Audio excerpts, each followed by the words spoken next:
de inclusión genuina. La inclusión genuina de las tecnologías de la información y la comunicación en las prácticas de la enseñanza. ¡Qué titulazo! Y quiero contarles que la inclusión genuina es una construcción teórica que realicé hace ya mucho tiempo en estas líneas que vengo planteando a lo largo de esta semana y que tienen que ver con poder pensar en ese lugar de las tecnologías en la clase, en nuestras prácticas de la enseñanza. Hace ya muchos años, como 20 les diría, cuando empezaban a generalizarse el acceso a tecnologías de la información y la comunicación en las universidades públicas, donde además de hacer docencia hago la investigación. En ese momento empecé a buscar, junto con Karina León, cuáles eran las prácticas de la enseñanza en las que los docentes, por decisión propia, sin que nadie los empujara, ni los estimulara, ni los evaluara por eso, estaban profundamente interesados en usar Internet en esas primeras versiones, usar el correo electrónico en sus clases, poder hacer búsquedas, poder hacer colaboraciones a través de listas de correos. Les estoy hablando de hace mucho tiempo atrás. Y entonces les empecé a preguntar a esos docentes qué era lo que los movía a hacer eso. ¿Por qué mientras los otros no tenían ni la menor idea de qué estaba pasando, ellos insistían, por ejemplo, en ir a los laboratorios de las facultades, que era donde estaban las máquinas conectadas a Internet, para poder dictar sus clases ahí? Y las respuestas de estos docentes fueron sumamente importantes para todo mi trabajo de ahí en más, porque lo que dijeron de una manera muy clara, a viva voz les diría, es que ellos entendían en sus campos disciplinares, en las materias que ellos enseñaban, que las cosas estaban cambiando, que no se investigaba como se investigaba antes, que no se diseñaba como se diseñaba antes, que todo ese cambio que estaba sucediendo en los campos, en las formas de construcción de conocimiento, en las formas de investigación, en las formas de trabajo profesional, ellos querían que aparecieran en el aula. ¿Y por qué digo que lo decían a viva voz? Porque eran muy fuertes en esta posición. Decían, si los modos en que están construyéndose los conocimientos específicos de los campos disciplinares están atravesados por las tecnologías de la información y la comunicación, si yo no doy cuenta de eso en mi clase, entonces parecería que estoy enseñando una versión del campo disciplinar anterior, previa. No estoy cumpliendo con mi cometido, que entre otras cosas tiene que ver con enseñar una versión actualizada, contemporánea de esta disciplina. Y ahí fue donde empecé a armar esta idea de que esa era una inclusión genuina, con sentido, permítanme usar esta palabra medio difícil, pero que es la precisa, con sentido epistemológico. La inclusión de tecnología reconocía los atravesamientos de las tecnologías de la información y la comunicación en general, pero especialmente de Internet, en las formas en que se construía el conocimiento. Y no daba lo mismo ponerlo que sacarla. Y no se hacía por moda, no se hacía por presión, se hacía por una razón que era totalmente propia y producto de una comprensión muy profunda y crítica a la vez de las y los docentes.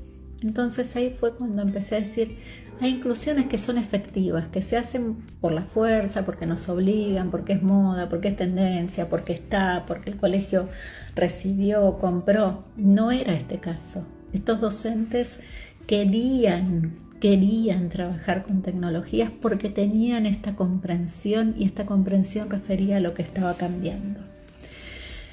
En una segunda etapa de la investigación, ya a principios de la década de 2010, me planteé la misma pregunta en relación con las y los docentes que cuando llegaban en el nivel secundario las máquinas de Conectar Igualdad hacían una apropiación muy temprana. Eran los que decían, sí, nosotros ya estamos haciendo algo y yo quiero agarrar esto y entonces fuimos a ver con un proyecto que se llamó La Trama de Conectar Igualdad y cuya publicación está disponible, qué pasaba en esas aulas en las que muy tempranamente los docentes decían, sí, tenemos esta oportunidad, vamos a trabajar con esto. Y hablando una vez más con esos docentes y mirando sus prácticas, aparece un nuevo sentido de la inclusión genuina. Estos docentes dicen, la tecnología, fíjense que en términos temporales coincide con el libro de Serres del que les hablé ayer. Estos docentes dicen, estos chicos y estas chicas ya viven en un mundo que es distinto. Van a ir a buscar trabajo y van a necesitar hacer un currículum digital, van a tener que aprender, saber usar ciertas aplicaciones, pero además, en otro orden de cosas, estos chicos y chicas en algunos casos están accediendo a la literatura por primera vez, vienen a la escuela y a partir de que tienen la máquina piden libros para sus hermanas y para sus hermanos, porque esta se está convirtiendo en una oportunidad también para la familia en términos de expansión de cuestiones que tienen que ver con lo cultural. Estos docentes decían, yo no me voy a perder esta oportunidad, porque no voy a permitir que mis estudiantes se la pierdan, porque esto es un derecho y estos chicos tienen que aprender porque eso es lo que va a ser la marca de la inclusión. Y ahí empecé a hablar de la inclusión genuina en este momento, donde ya no era la generalización de Internet en la universidad, sino que era la generalización de los dispositivos en la secundaria, del sentido cultural de las tecnologías, de la inclusión genuina de tecnologías en las prácticas de la enseñanza. Entonces la inclusión genuina se convirtió como en una categoría de dos caras. Ahora bien, y no me quiero extender demasiado, cuando estos docentes en los dos momentos de la historia hacían estas inclusiones genuinas en las que creían, en las que tenían una profunda convicción, las prácticas de la enseñanza no eran más sencillas, a diferencia de lo que había prometido la tecnología educativa a lo largo de toda su historia. Eran más complejas. Les decía en estos días, no es lo mismo trabajar en el pizarrón con la tiza que tener que armar una escena donde los chicos tienen una computadora cada uno con todo lo que eso implica. Irrumpen nuevos contenidos, nuevas preocupaciones, nuevos desafíos. Por ejemplo, el evidente que es todos los chicos y las chicas buscando cosas al mismo tiempo, validando si lo que estamos diciendo es efectivamente cierto, creando con la maravilla que trae eso. Es otra escena. Es otra escena. Desde una perspectiva didáctica, la propuesta no es más simple, es más compleja. Hay que hacer recreaciones de la práctica de la enseñanza a partir de la inclusión genuina de las tecnologías. Y entonces aparece como este tercer sentido, que es el sentido didáctico de la inclusión genuina. Cada vez que entro a un aula y veo que se está usando la tecnología, me pregunto, ¿es una inclusión genuina? Me lo sigo preguntando. Muchas veces la tecnología irrumpe en el aula, pero de nuevo, de modos que son efectivos. Está esta disposición, eventualmente sirve, como decía Edith Litwin, para ilustrar o sirve para ejemplificar, pero no necesariamente está entramada en esa perspectiva que tiene que ver con las formas de conocer, que tiene que ver con los sentidos culturales de un momento de la historia y que tiene que ver con los sentidos didácticos, por todo lo que altera y todo lo que nos lleva a repensar. No es algo ad hoc, es algo que se mete en la trama y nos exige crear pedagógica y didácticamente algo diferente. La categoría de enseñanza poderosa, desde el punto de vista de la construcción en la investigación es un proceso un poco diferente, porque tuvo que ver con hablar con un montón de gente y preguntarles sobre aquellos docentes que les habían cambiado la vida. Y seguramente, ni bien digo esto, ustedes pueden empezar a pensar en los docentes que les cambiaron la vida a ustedes. La enseñanza poderosa, además, tiene un rasgo que probablemente es el que más me interesa, que es que en términos de la formulación de la propuesta ofrece un diseño que es original, no es el de la tradición heredada.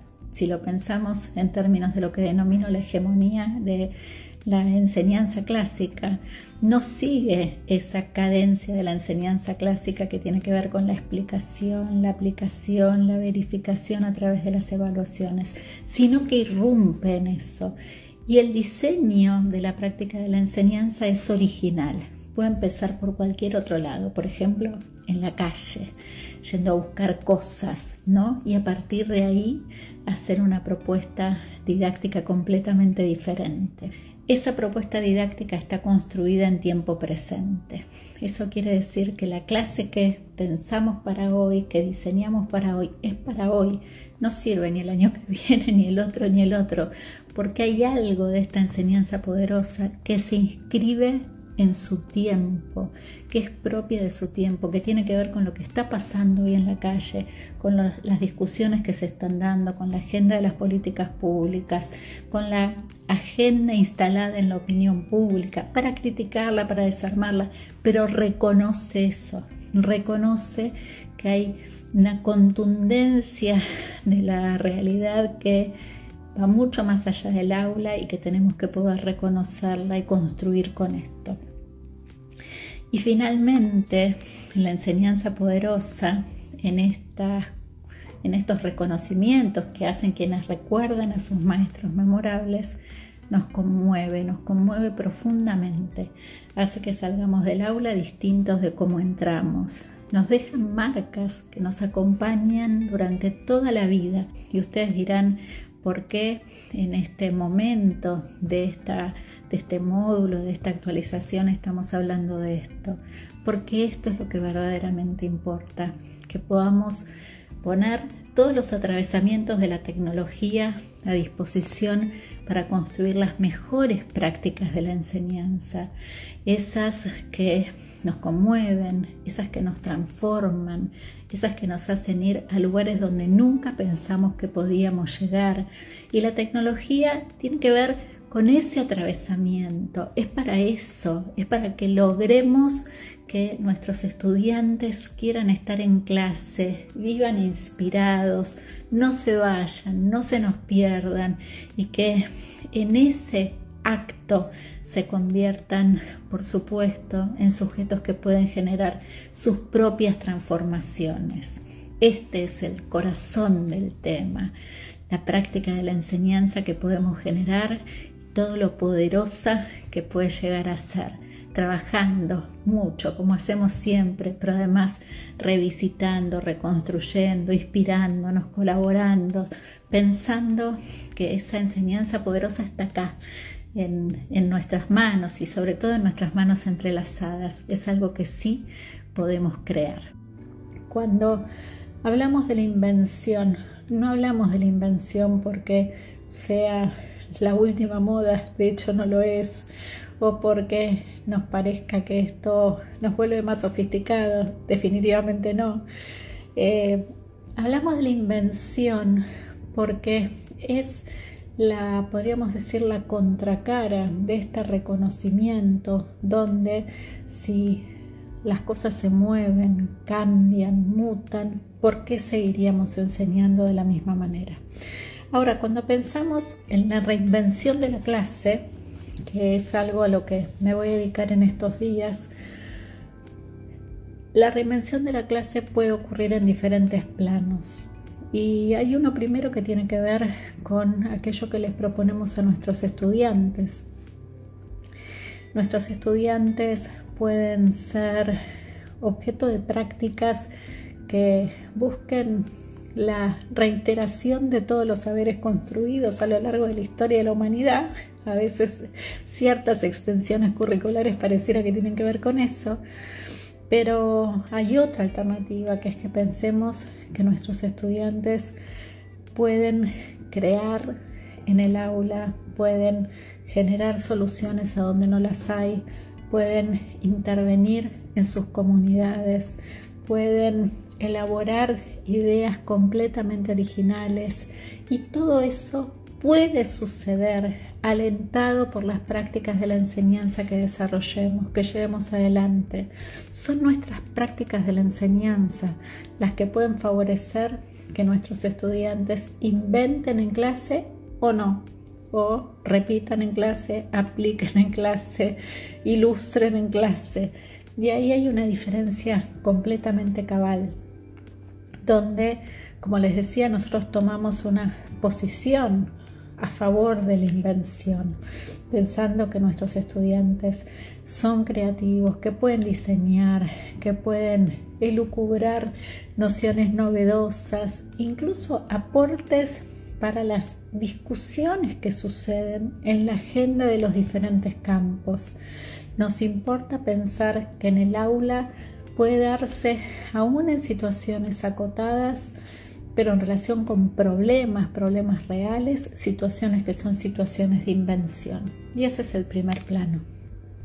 El segundo plano tiene que ver con la posibilidad de pensar que nuestras clases son invenciones.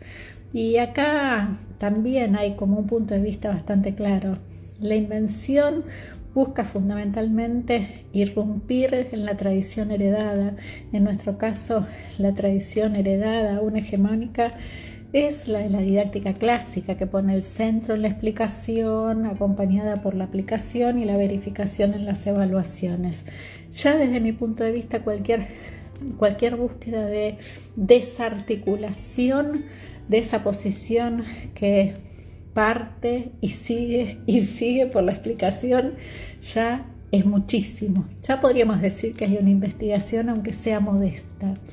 Pero lo interesante es que cualquier práctica que pensemos, la que vamos a implementar mañana, ya sea en una clase presencial o en el campus virtual o donde sea, puede tener, el otro día lo planteábamos como rasgo de la enseñanza poderosa, una construcción que en sí es original. Uno podría decir, empiezo por un problema, pero otro día podría decir, partimos de un relato y recreamos el relato y seguimos resignificando y seguimos construyendo preguntas en torno a ese relato, y eso mismo puede generar una configuración que sea completamente original. Y estoy tomando la idea de configuración de mi maestra Edith Litwin. No tenemos límites a la hora de pensar en la invención de las propuestas más allá de las que están en nuestra cabeza, y de nuevo que tienen que ver con un cierto apego a un cierto modo de hacer las cosas. Suelo decir la triste cadencia de la didáctica clásica. Es posible inventar en términos de lo que es el diseño de la propuesta.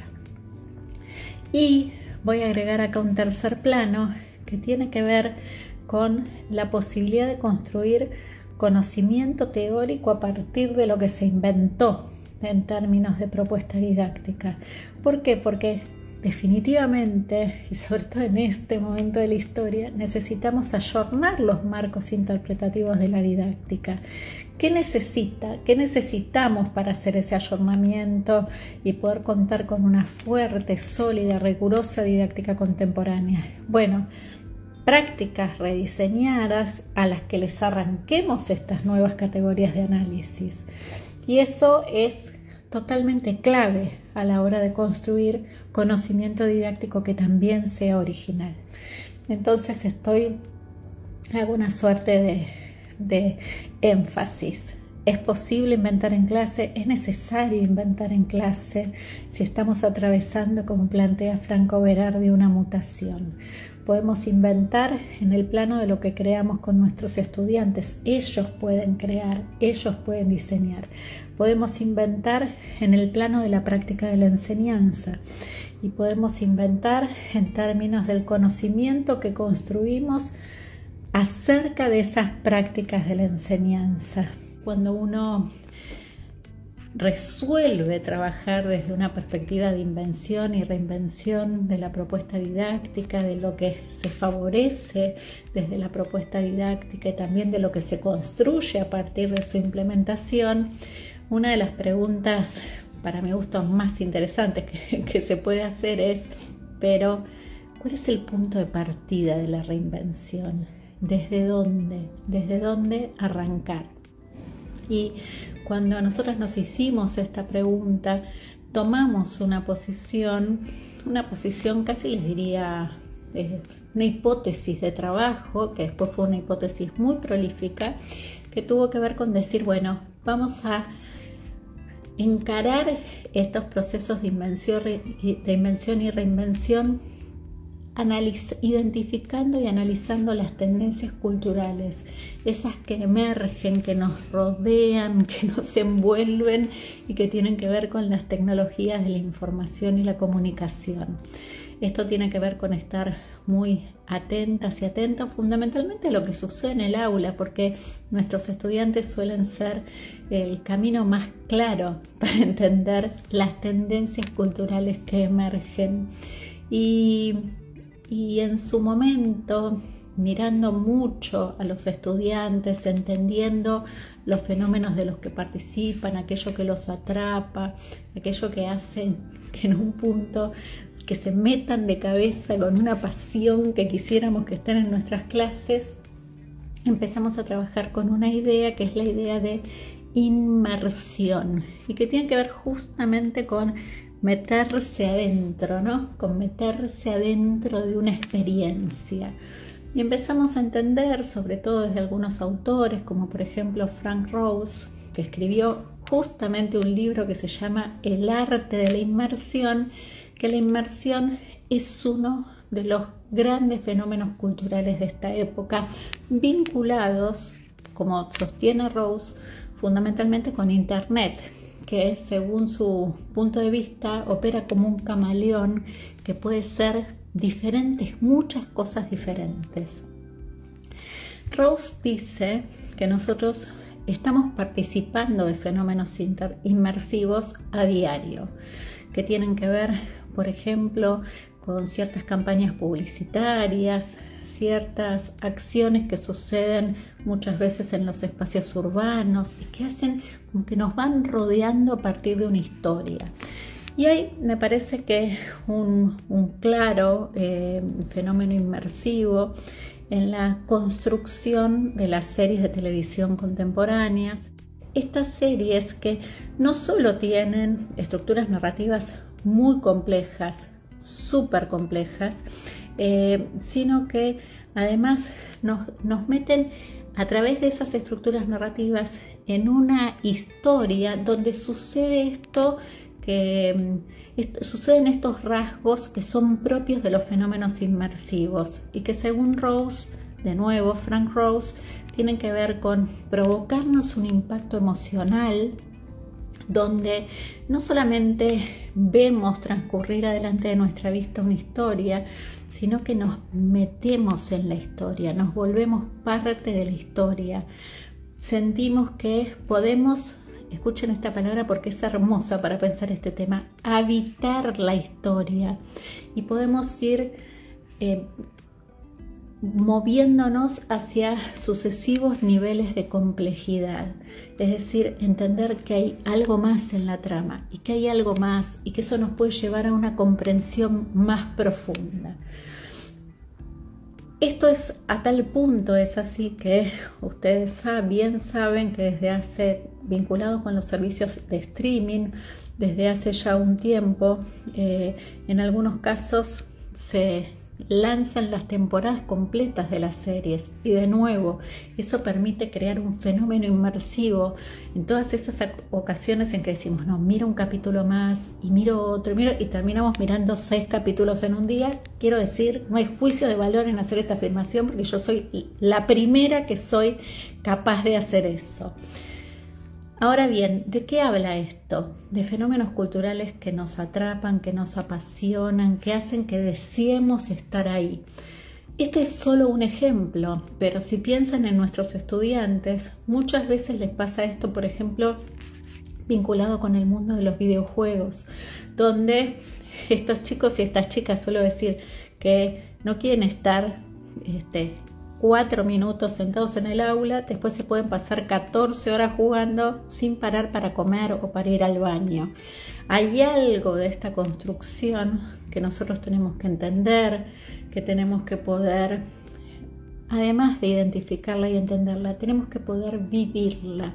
Y yo suelo decir, bueno, tal vez a ustedes no les encanta jugar videojuegos, pero entender estas tramas narrativas, por ejemplo, de ciertas series de televisión, es algo que tenemos que poder hacer, porque casi les diría, es una suerte de formación también didáctica. Me parece que necesitamos hacer esos ejercicios, participar de formas culturales apasionantes que nos inspiren, que nos inviten a pensar y que nos lleven a preguntarnos, ¿por qué yo no puedo crear algo así? No en soledad, por supuesto, con mis colegas. ¿Por qué no? Y la realidad es que la respuesta es sí, porque podemos trabajar conjuntamente, podemos crear, podemos pensar qué características tienen estos relatos que nos permiten de repente experimentar con nuevas posibilidades para el trabajo en el aula. Y creo que hay gente por acá, hay autoras y autores por acá de un libro que está dedicado a este tema, que se llama Clases fuera de series, y que ustedes pueden encontrar en el sitio de Fundación Telefónica. Es un libro en el que nos dedicamos a pensar en este fenómeno de las series de televisión. Ahora, ustedes dirán, ¿por qué? A ver, de nuevo, ¿cuál es el camino? El camino es que si queremos reinventar, desde algún lugar tenemos que entrar a la reinvención, y que pensar en términos de las tendencias culturales, tanto las que atraviesan los campos de conocimiento como las que nos abrazan en términos de sujetos culturales, bueno, ese es un camino posible y podemos ser parte de esos fenómenos para inspirarnos. Eso no quiere decir ni que los imitemos, ni que vayamos a buscar series donde hay profesores explicando. No, esto quiere decir que tengamos experiencias culturales que nos invitan a pensar en otras posibilidades a la hora de diseñar nuestras prácticas pedagógicas. Dicho todo esto, voy a dar como un paso para atrás y decir, lo más fuerte sigue siendo tener una buena historia para contar. Y de esto habla la pedagogía desde hace tiempo, de recuperar las fuerzas de las narraciones. Lo sostuvo Brunner, por supuesto, en un libro imperdible como es La educación, puerta de la cultura, pero antes que eso, en Realidad Mental y Mundos Posibles, en Actos de Significado.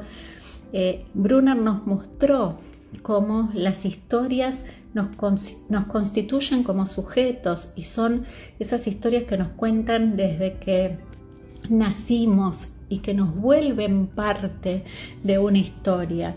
Philip Jackson trabajó en la misma línea, sosteniendo que los docentes contamos historias, que nos gusta contar historias y que a veces contamos historias porque hay algo del contenido de esas historias que queremos que quede, pero además hay algo de lo que queremos que esas historias provoquen a la manera de las viejas fábulas. Hay un trabajo de mi maestra central en su obra, el libro Las configuraciones didácticas de Edith Litwin, en el cual cuando Edith hablaba de las prácticas de la enseñanza y del estudio de las prácticas de la enseñanza, identificó una configuración didáctica que no necesariamente era buena, de hecho no está puesta junto a las buenas configuraciones, y es lo que ella llamó la secuencia lineal progresiva, que tiene que ver con explicar primero un tema que conecta con otro, que conecta con otro, que conecta con otro, que conecta con otro.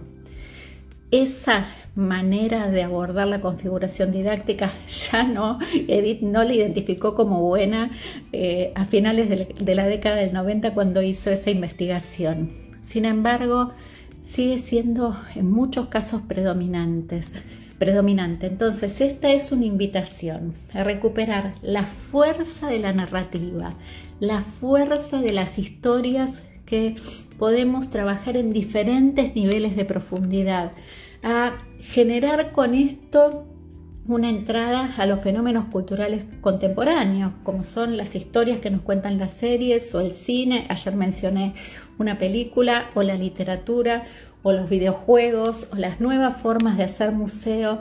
Pensar en estos fenómenos inmersivos que hacen que deseemos estar adentro, y pensar que esto es inspiración para construir prácticas de la enseñanza en las que todos y todas deseemos estar adentro.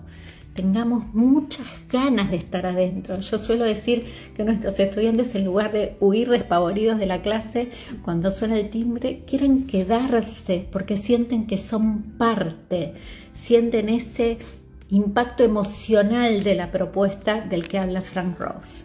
Entonces, hoy tenemos esta idea de inmersión, esta idea hermosísima, y además conecta de una manera totalmente virtuosa con estos señalamientos que se vienen haciendo desde hace décadas por recuperar la fuerza de la narrativa a la hora de pensar y concebir nuestras prácticas de la enseñanza.